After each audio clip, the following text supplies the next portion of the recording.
Well, hello there. I think it's been, I don't know, probably 3 weeks now since I did a video. I've been doing a lot of pictures, but been kind of slacking on the video. So I'll do a quick video update here on where we're at.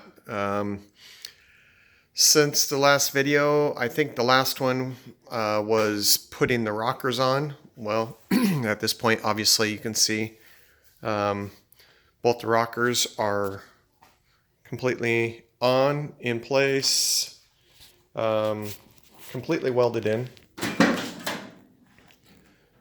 So you can see here,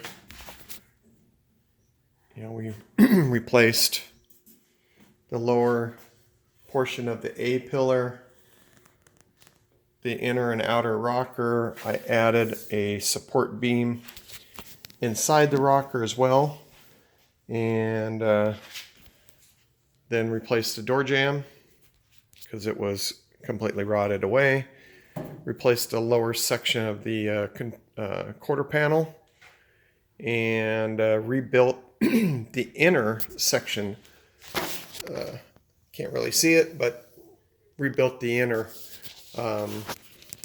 quarter panel. The bigger news is you can see there's a floor in. It's not welded in, but it's being fitted right now. It's looking good at this point. All my measurements are pretty much hitting exactly where they need to be. Excuse me. In some cases, there's a little bit of massaging. It's pretty typical, but for the most part, for just going in, it's fitting a heck of a lot better than I expected. So that's good. The back section, that's the trunk pan, that's temporarily installed right now. It too is pretty good. There's a lot more massaging that has to be done on the back. And that's mainly because these quarter panels had been replaced once before. And so things aren't exactly true. So I had to add this support beam here just to keep the body exactly in place. So anyway, frame rails are they dropped right into the jig locations, which was great. That one has the weld through primer on it. This one does not. So that's the only difference. Not that big of a deal. You see there's a little bit of a gap right there. Same thing on this side. Not sure if you can see that. So we'll have to work on that. Get that fitment nice and tight before it gets welded into place. Back here, I removed the inner valance. So this is just the outer.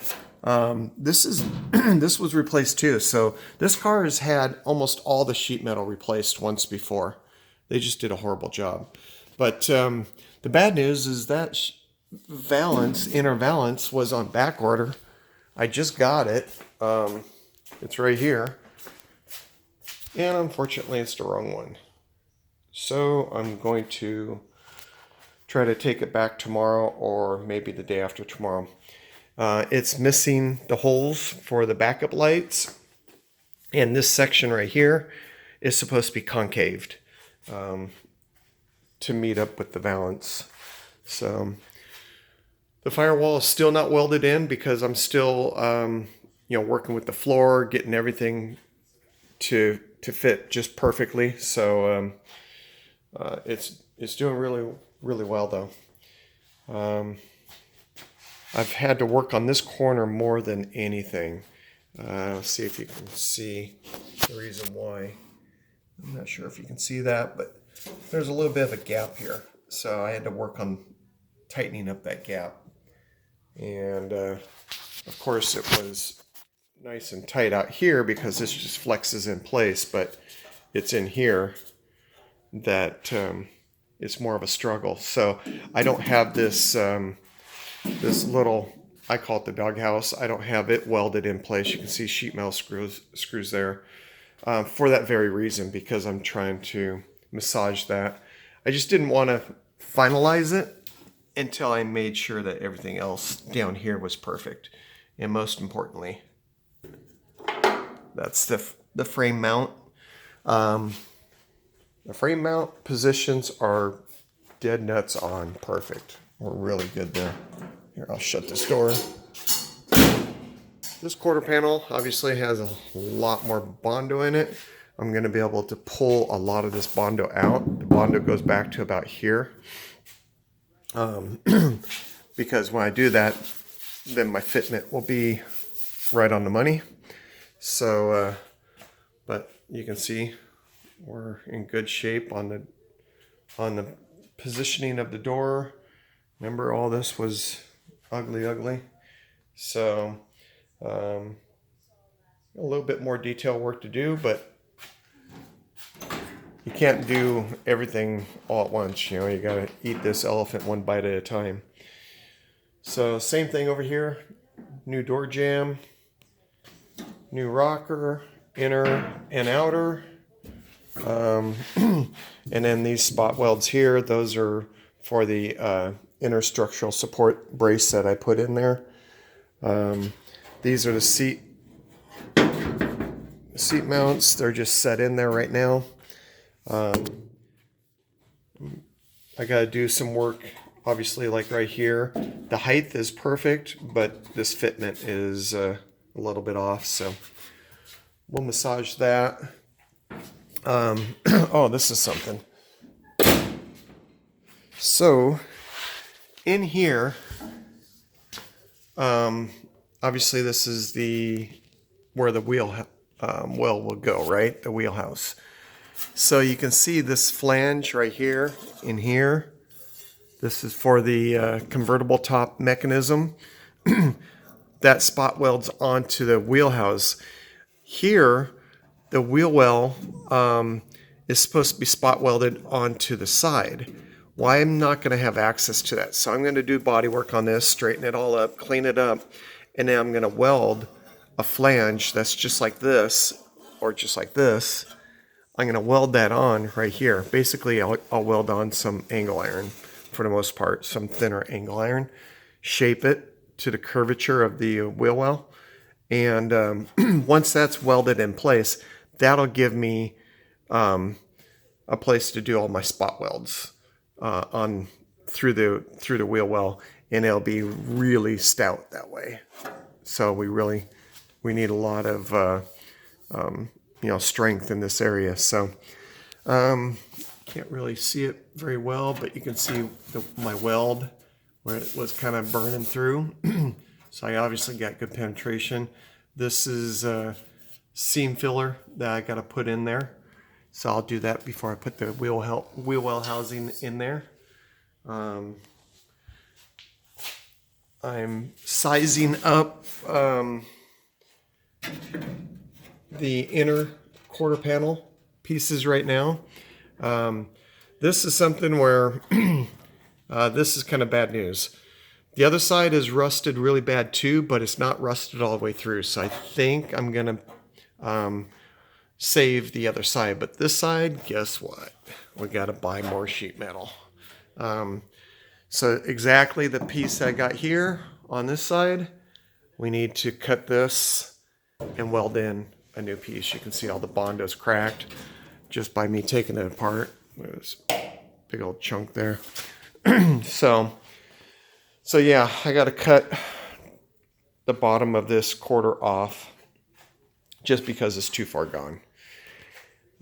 So when I go back to Classic Industries and exchange the inner lower valance for the correct one, I'll pick up a lower left rear quarter panel, patch panel. Oh, this is something else that I need to pick up too. This is the rain gutter. Let me go this way.